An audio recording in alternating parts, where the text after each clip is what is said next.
Hi all, എല്ലാവർക്കും നമസ്കാരം. നമുക്കറിയാം ഇലക്ഷൻ റിസൾട്ട് വരാൻ ഈ 2 ദിവസം മാത്രമേ ബാക്കിയുള്ളൂ. മെയ് 4 രാവിലെ ആകുമ്പോഴേക്കും നമുക്ക് എല്ലാ റിസൾട്ടും കിട്ടും.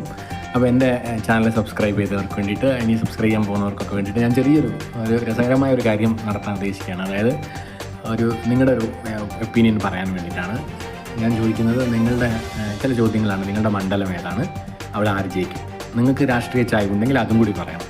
ഇപ്പോൾ ഫോർ എക്സാമ്പിൾ, ഞാൻ ഇന്ന മണ്ഡലക്കാരനാണ്, എൻ്റെ രാഷ്ട്രീയം ഇതാണ്, അല്ലെങ്കിൽ എനിക്ക് രാഷ്ട്രീയമില്ല, ഇന്നാൾ ജയിക്കും.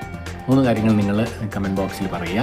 ഇപ്പം എൻ്റെ മണ്ഡലം നിയമമാണ്, ഞാനൊരു കോൺഗ്രസ്സുകാരനാണ്, പക്ഷേ രാജീവ് ചന്ദ്രശേഖർ BJP ജയിക്കും. ഇങ്ങനെ നമ്മളൊരു കോൺസെപ്റ്റ് പറയുന്നു. അപ്പോൾ നിങ്ങളുടെ ജെന്യുവിനായിട്ടുള്ള അഭിപ്രായമാണ് ആവണമായിരുന്നു. അതുകൊണ്ടാണ് ഞാൻ പറയുന്നത്. അല്ലെങ്കിൽ വേറെ ഏതെങ്കിലും മണ്ഡലത്തിലാണ് നിങ്ങളെങ്കിൽ ആ മണ്ഡലത്തിൽ നിങ്ങളുടെ രാഷ്ട്രീയം ജയിക്കണമെന്നില്ല. അപ്പോൾ നിങ്ങൾക്ക് ആ ഉത്തരങ്ങൾ പറയുക. നിങ്ങളുടെ പേര് പറയണം നിർബന്ധമൊന്നുമില്ല. നിങ്ങൾ ഏത് മണ്ഡലമാണ്, അത് അവിടെ ആര് ജയിക്കും, നിങ്ങളുടെ രാഷ്ട്രീയം ഉണ്ടാവും. രാഷ്ട്രീയം ഉണ്ടെങ്കിൽ എന്ത് പറയാം, നിഷ്പക്ഷമാണ്.